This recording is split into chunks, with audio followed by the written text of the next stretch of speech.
আমরা যা শিখবো সেটা ভালো করে শিখবো, ঠিক আছে? একদম ওইভাবে শিখবো না যেমন see you not for mind, এই কোয়ালিটির আমরা ইংলিশ শিখবো না। ওকে, আমরা একটু অ্যাডভান্স লেভেলের ইংলিশ শিখবো।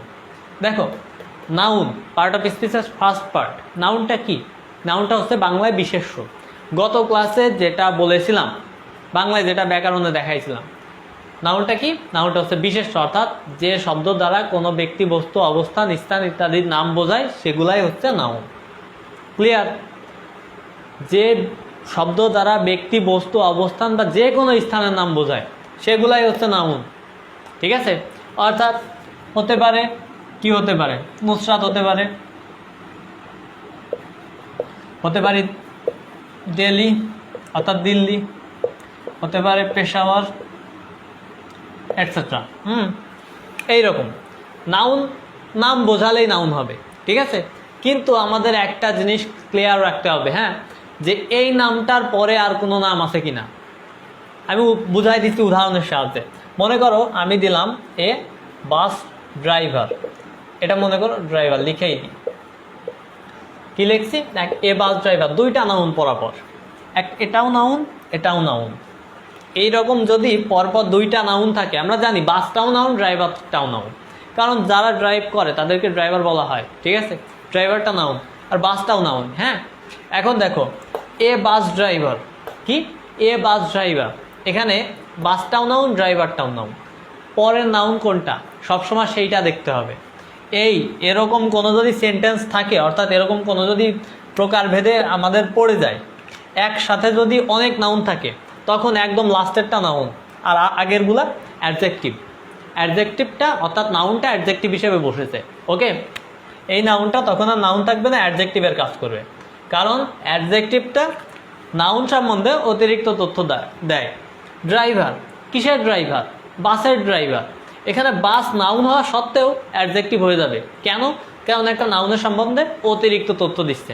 ওকে, সো এইটা হলো নাউনের একদম বেসিক পার্টটা। এখন আমরা ক্লাসিফিকেশনে যাব। ওকে, কোনটা কত প্রকার, এই সমস্ত বিষয়গুলো নিয়ে আলোচনা করব।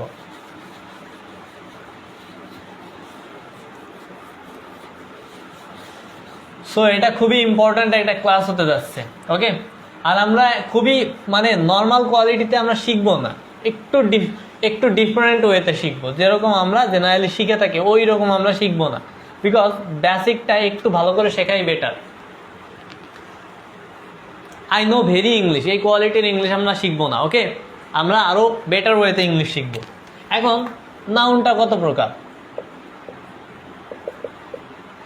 নাউনটা দুই প্রকার। কয় প্রকার? নাউনটা মূলত দুই প্রকার, প্রধানত দুই প্রকার। একটা হচ্ছে কংক্রিয়েট, একটা হচ্ছে অ্যাবস্ট্রাক্ট। আমি বুঝাই দিচ্ছি, দুইটাই বুঝাই দিব। কংক্রিয়েট, কংক্রিয়েট আর অ্যাবস্ট্রাক্ট। কি? অ্যাবস্ট্রাক্ট। দু একটা বানান ভুল যেতে পারে, কি, বিকজ আমরা মানুষ। ওকে, লিখতে মানে মিস্টেক একটা হতেই পারে। ওকে, এটা নিয়ে কেউ ট্রল করবা না। দেখো, কংক্রিয়েট আর অ্যাবস্ট্রাক্ট, হ্যাঁ, এই দুইটা হচ্ছে নাউনের মূলত প্রকারভেদ। কংক্রিয়েট কোনটা? কংক্রিয়েটটা হচ্ছে আমাদের যে ইন্দ্রিয়গুলো আছে, ঠিক আছে, এই ইন্দ্রিয়বাচক, অর্থাৎ ইন্দ্রিয় দ্বারা আমরা অনুভব করতে পারি। আমি জাস্ট লিখে দিলাম ইন্দ্রিয়বাচক, আর এটা হচ্ছে অনুভব করতে পারি না, অনুভব করা যায় না, যায় না। এখন দেখো কংক্রিয়েট, ইন্দ্রিয়বাচকটা কিভাবে, মানে কেমন? কংক্রিয়েটটা হলো সেই সমস্ত নাউন যেগুলো আমরা আমাদের ইন্দ্রিয়র সাহায্যে উপলব্ধি করি, দেখতে পাই, শুনতে পাই, অনুভব করি, অর্থাৎ তার যে একটা অস্তিত্ব আছে সেটা আমরা বুঝতে পারি। ওকে, কি কি আবার বলতেছি, কি এটা? এটা হচ্ছে ইন্দ্রিয়বাচক, অর্থাৎ আমরা যেগুলা ইন্দ্রিয়ের সাহায্যে অনুভব করি, দেখতে পারি, মানে স্বাদ অনুভব করতে পারি, এগুলা দেখা যায়, শোনা যায় ইত্যাদি। যেমন কি? যেমন হতে পারে এই বোর্ড, মার্কার, ডাস্টার, এরকম, ঠিক আছে? তারপরে কি? কারো নাম হতে পারে, অর্থাৎ যে কেউ মানুষ হিসেবে হতে পারে, কারণ তাদেরকে আমরা চোখ দিয়ে দেখতে পারতেছি, ঠিক আছে? অর্থাৎ এগুলার অস্তিত্ব আছে। কি আছে? কংক্রিয়েটটার অস্তিত্ব আছে, আর এইটার অস্তিত্ব নেই। অ্যাবস্ট্রাক্টটার কি? অস্তিত্ব নেই। এই কংক্রিয়েটটাকে আবার 5টা পার্টে ভাগ করা হয়, দুঃখিত 4টা পার্টে। ওকে, কয়টা পার্টে? 4টা। প্রপার, কমন, আর হচ্ছে এইখানে লিখে দিই একবারই ম্যাটেরিয়াল, জানি না ধরবে কিনা ওই সাইডে, অ্যান্ড দেন হচ্ছে কালেকটিভ, ধরছে কোনো রকম, দেখি দেখা যায় কিনা, একটু কমেন্ট করো দেখি।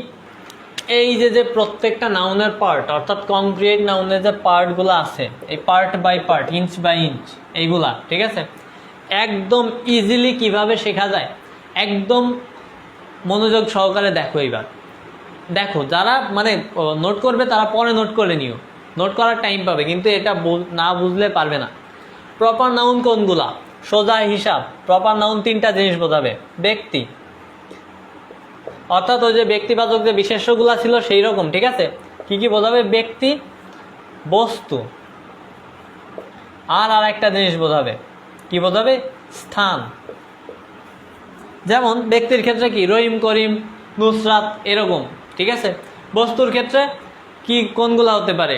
এরকম মনে করো টেবিল হতে পারে, এরকম অনেক কিছুই হতে পারে, হ্যাঁ, ফ্যান, এইগুলা। স্থানের ক্ষেত্রে কোনগুলা হতে পারে?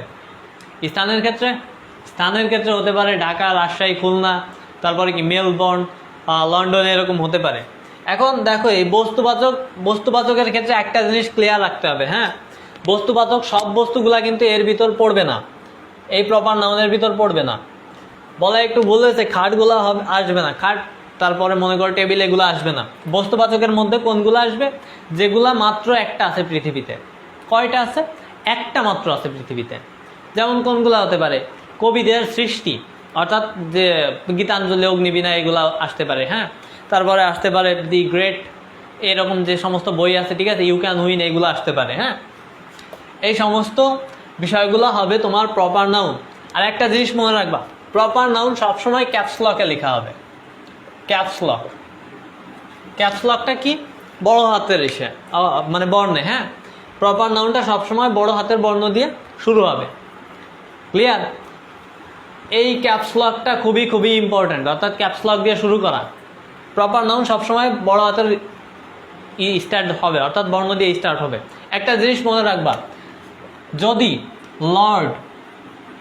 লর্ড দ্বারা যদি আল্লাহকে বোঝায় বা প্রভুকে বোঝায়, ঠিক আছে, তাহলে লর্ডটা হয়ে যাবে প্রপার নাউন। এটা তখন এই এলটা বড় হাতের হবে।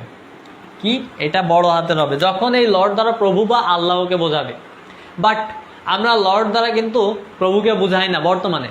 লর্ড দ্বারা বিভিন্ন প্লেয়ার যারা আছে বা অনেকে ট্রল করার ক্ষেত্রে ব্যবহার করি, যারা তেমন ভালো করে তাদের ব্যক্তিগত লাইফে বা একদম মানে পারফরমেন্স করতে পারতেছে না যে কোনো ক্ষেত্রে, তাদেরকে আমরা লর্ড বলে একদম ঠাট্টা করি। এগুলা ঠিক না, হ্যাঁ। লর্ড এটা যদি আল্লাহকে বোঝায় অনলি তখনই এটা প্রপার নাউন হবে।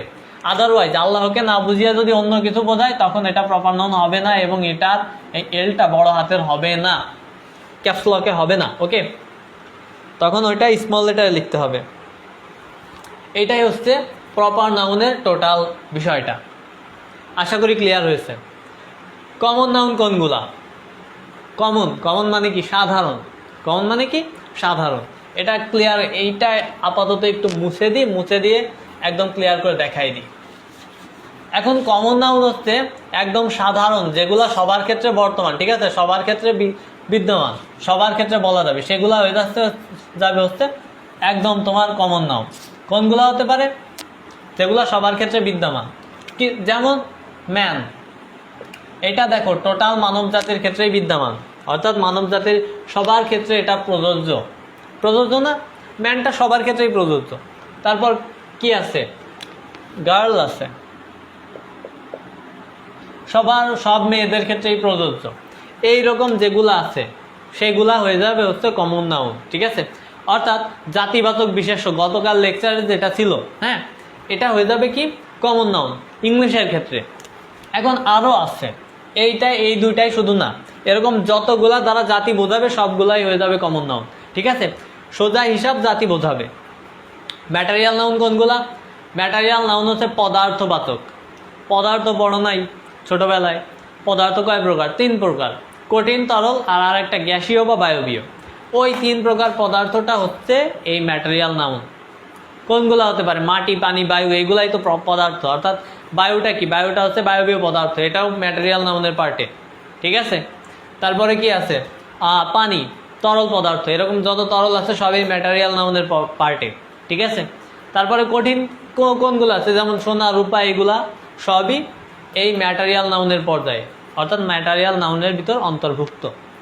আশা করি এই তিনটা একদমই ক্লিয়ার হয়ে গেছে। লাস্টের দুইটা খুবই গুরুত্বপূর্ণ, তবু আমি আবার এই তিনটা দেখাই দিচ্ছি। প্রপার নাউন কোনগুলা? প্রপার নাউন তিনটা জিনিস বোঝাবে: ব্যক্তি, বস্তু, আর হচ্ছে অবস্থান বা স্থানের নাম। ব্যক্তি কোনগুলা? অর্থাৎ ব্যক্তি আমরা জানি যে কোনগুলাকে বোঝাবে, অর্থাৎ আমাদের মতো মানুষকে বোঝাবে, এক একজনকে সেপারেট করে। বস্তু কোনগুলাকে বোঝাবে? যেগুলো একটা আছে, একটা মাত্র সৃষ্টি। তারপর অর্থাৎ কবিদের যে সমস্ত পুস্তক আছে সব পুস্তকগুলোই হয়ে যাবে প্রপার নাউন। আর স্থানের নাম তো আমরা জানি সবসময় ক্যাপসলকে স্টার্ট করতে হয়। কমন নাউন কোনগুলা? জাতিবাচক, জাতি বোঝাবে যেগুলো, যেমন কি ছেলে, মেয়ে, অর্থাৎ বয়, গার্ল, তারপরে ম্যান, এরকম, কাউ, এরকম, ঠিক আছে, গোট, এরকম। ম্যাটেরিয়াল কোনগুলা? ম্যাটেরিয়ালটা হচ্ছে পদার্থবাচক। ম্যাটেরিয়ালটা কি? পদার্থবাচক। একটা জিনিস ক্লিয়ার মনে রাখবা, ম্যাটেরিয়াল নাউন সবসময় আনকাউন্টেবল হবে। ম্যাটেরিয়াল নাউন সবসময় আনকাউন্টেবল। তুমি কি ম্যাটেরিয়ালটা গুনতে পারবে? সোনা কি গোনা যায়? বলো, সোনার যে কতটুকু অংশ আছে এটা গোনা যায়? রূপা গোনা যায়, পানি গোনা যায়, বাতাস গোনা যায়, বায়ু, এয়ার, এগুলা কি গোনা যায়? অবশ্যই যায় না। ওয়াটার, এয়ার, তারপরে যে সমস্ত জিনিসগুলো আছে এই ম্যাটেরিয়ালের পার্টে, এগুলো একটাও গোনা যায় না, ঠিক আছে। এগুলা তাহলে কি? আনকাউন্টেবল নাউন, ঠিক আছে। সো এই তিনটা হচ্ছে মোস্ট ইম্পর্ট্যান্টের পার্টটা চলে গেল, এই তিনটারটা। আর লাস্টের দুইটা হচ্ছে কালেকটিভ আর অ্যাবস্ট্রাক্ট। অ্যাবস্ট্রাক্টটা খুবই গুরুত্বপূর্ণ। কালেকটিভটা হচ্ছে এই যে জাতিবাচকগুলো ছিল, এই জাতির কয়েকটা সমষ্টি, অর্থাৎ জাতির সমষ্টি, অর্থাৎ সমষ্টিবাচক যেগুলাকে বলা হয় আর কি, সমষ্টিবাচক বিশেষ্য বাংলা ব্যাকরণে। আর ইংলিশে কি? Collective noun. কোনগুলা? টিমে কি সবাই থাকে? একটা জাতির সবাই থাকে? একটা টিম গঠন করলে 12 জন, 15 জন, 20 জন, 30 জন থাকবে, কিন্তু সবাই কি থাকবে নাকি? অবশ্যই থাকবে না। এরকম বিচার সভা গঠন করলে, জুরি, বিচার সভার ব্যক্তিগণকে বোঝায়, ঠিক আছে। এগুলাতে কি থাকবে? যেমন কি টিম, জুরি, এগুলাতে সবাই থাকে না। এগুলাতে কি সবাই থাকে নাকি? আর্মি, এখানে কি সবাই থাকে? একটা নির্দিষ্ট পরিমাণ লোকে থাকে, কিন্তু এইটা হচ্ছে একটা কালেকশন থাকে। কি? এই যে জাতিবাচক বিশেষ্য, এই জাতিবাচক বিশেষ্যর একটা কালেকশন থাকে, অর্থাৎ কমন নাউনের একটা কালেকশন থাকে কালেকটিভ নাউনের। এটা কিন্তু গোনা যায়। কোনগুলা? কাউন্টেবল কোনগুলা? প্রপার, কমন, কালেকটিভ, এই তিনটা হচ্ছে কাউন্টেবল। বাদ বাকি যে দুইটা আছে এই দুইটা কাউন্টেবল না। হ্যাঁ, সো লাস্টের পার্টটা বা লাস্টেরটা হচ্ছে আমাদের অ্যাবস্ট্রাক্ট নাউন। খুবই গুরুত্বপূর্ণ অ্যাবস্ট্রাক্ট নাউন। অ্যাবস্ট্রাক্ট,